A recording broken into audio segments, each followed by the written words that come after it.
नमस्कार। आज के इस एक्सप्लेनर में हम सबका स्वागत है। आज हम बात करने वाले हैं एक ऐसे साम्राज्य की जिसने सच में भारत के इतिहास का रुख ही मोड़ दिया, दिल्ली सल्तनत।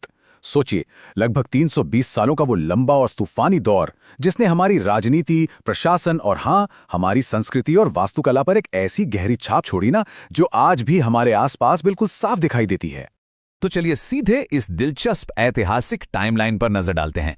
1206 से 1526 के बीच दिल्ली सल्तनत की कमान मुख्य रूप से इन 5 अलग-अलग राजवंशों के हाथ में रही। शुरुआत होती है 1206 में गुलाम वंश से, फिर 1290 में आता है खिलजी वंश, उसके बाद 1320 में तुगलक, फिर 1414 में सैयद वंश और आखिर में 1451 में लोधी वंश। ये सिर्फ नामों की कोई लिस्ट नहीं है, बल्कि एक पूरे महाकाव्य जैसी ऐतिहासिक यात्रा है जिसे हम आज डिकोड करने वाले हैं। आज के हमारे सफर का एजेंडा बहुत ही क्लियर है।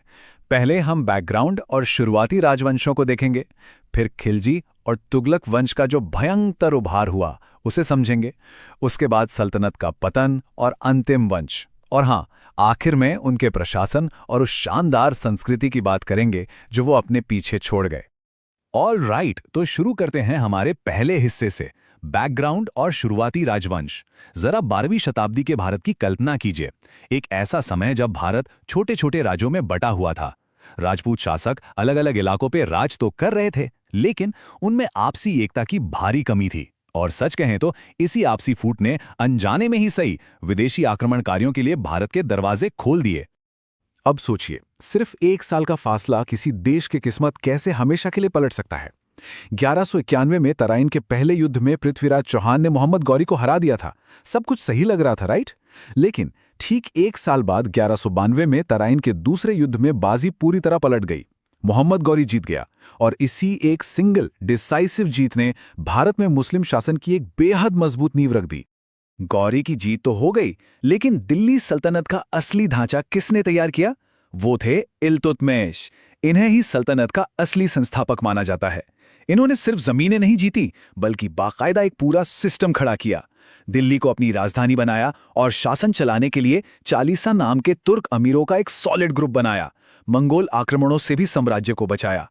और हाँ, इकोनॉमी को सेट करने के लिए चांदी का टंका और तांबे का जीतल भी चलाया। मतलब एक मिलिट्री जीत को उन्होंने एक प्रॉपर राज्य में बदल दिया।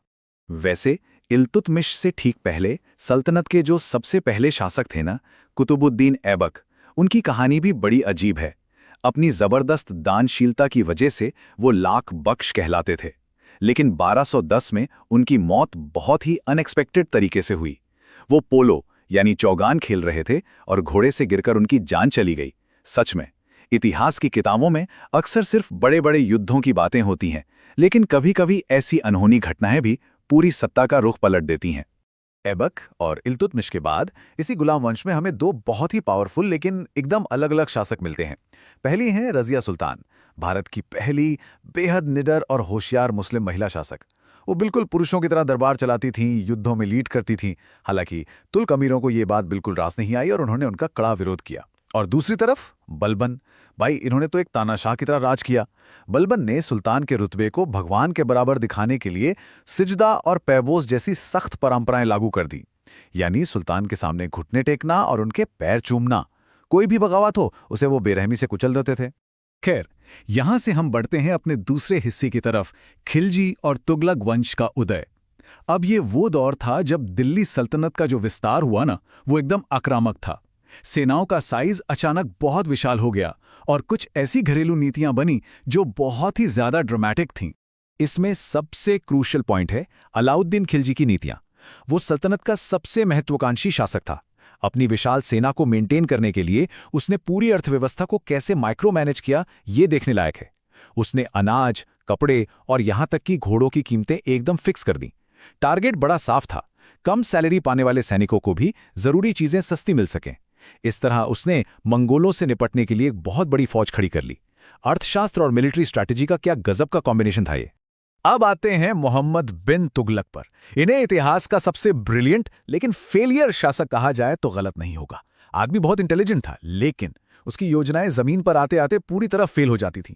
उसने जबरदस्ती अपनी राजधानी को दिल्ली से दौलताबाद शिफ्ट किया, जिससे लाखों लोगों को भयानक कष्ट हुआ। फिर एक और अजीब फैसला लिया, तांबे के सिक्कों को चांदी के बराबर घोषित कर दिया। नतीजा, पूरे राज्य के हर घर में नकली सिक्के छपने लगे और भारी इकोनॉमिक क्राइसिस आ गया। एक दूरदर्शी राजा की नीतियां उसी के साम्राज्य को ले डूबी। सच में एक बहुत बड़ी विडंबना है। इन भारी असफलताओं और उथल-पुथल के बाद हम पहुंचते हैं अपने तीसरे सेक्शन पर, पतन और अंतिम राजवंश। अब तक जो एक बहुत ही मजबूत और सेंट्रलाइज्ड पावर थी, उसमें गहरी दरारें पड़ने लगी थीं। दिल्ली सल्तनत धीरे धीरे लेकिन निश्चित रूप से अपने अंत की तरफ बढ़ रही थी। इस पतन के दौर में जो सबसे बड़ा और सबसे दर्दनाक झटका लगा, वो आया 1398 में। भारत पर विदेशी आक्रांता तैमूर का एक बहुत ही विनाशकारी हमला हुआ। दिल्ली में बड़े पैमाने पर लूटपाट और भयानक नरसंहार हुआ। इस एक क्रूर आक्रमण ने पूरे साम्राज्य को अंदर से खोखला और अपंग कर दिया। इसके बाद जो सैयद वंश गद्दी पर बैठा, वो बस नाम का ही था। उसमें कोई खास दम नहीं बचा था। सैयद वंश के बाद बारी आती है सल्तनत के बिल्कुल आखिरी वंश की, लोदी वंश। इन अंतिम शासकों में अगर हम देखें तो सिकंदर लोदी एक काफी काबिल शासक था। उसने व्यापार को बढ़ाया और हाँ, उसी ने मशहूर आगरा शहर की स्थापना भी की थी। लेकिन उसका उत्तराधिकारी इब्राहिम लोदी इस पूरे के पूरे साम्राज्य को ही गंवा बैठा। 1526 में पानीपत के पहले युद्ध में बाबर ने इब्राहिम लोदी को हरा दिया और बस यहीं पर दिल्ली सल्तनत का चैप्टर हमेशा के लिए क्लोज हो गया और भारत में मुगल साम्राज्य का उदय हुआ। चलिए अब राजाओं और उनकी लड़ाइयों से थोड़ा बाहर निकलते हैं और अपने चौथे हिस्से पर फोकस करते हैं, प्रशासन और सैन्य व्यवस्था। आखिर वो कौन सा सिस्टम था? वो कौन सी मशीनरी थी जिसने इतने विशाल राज्य को 3 सदियों तक संभाले रखा? देखिए, सत्ता पूरी तरह से सुल्तान के हाथों में केंद्रित होती थी। सुप्रीम अथॉरिटी वही था। साम्राज्य को बचाने के लिए सेना में सबसे ज्यादा अहमियत घुड़सवार सेना को दी जाती थी, क्योंकि उनकी स्पीड ही उनकी सबसे बड़ी ताकत थी। अब सवाल आता है, इतना बड़ा सिस्टम चलाने के लिए पैसा कहां से आता था? इसके लिए बहुत ही स्ट्रिक्ट टैक्स सिस्टम था, जैसे भूमि कर, जजिया जो गैर मुस्लिमों पर लगता था, और व्यापार कर। इन्हीं के बदौलत ये पूरा साम्राज्य फाइनेंशियली टिका हुआ था। तो चलिए अब आगे बढ़ते हैं और देखते हैं कि ये सब मिलकर कैसे एक ऐसी विरासत बनाते हैं जो आज तक कायम है। हमारा 5वां और आखिरी सेक्शन, वास्तुकला, समाज और संस्कृति। क्योंकि देखिए, राजा तो आते जाते रहते हैं, लेकिन उनकी छोड़ी हुई संस्कृति हमेशा जिंदा रहती है।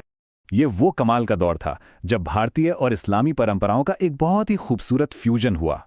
आर्किटेक्चर की बात करें तो गुंबद, मीनार और मेहराब का एक बिल्कुल नया और शानदार कॉम्बिनेशन भारत में आया।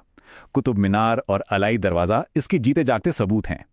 समाज की बात करें तो निजामुद्दीन औलिया जैसे महान सूफी संतों ने लोगों के बीच प्यार और भाईचारे का मैसेज फैलाया।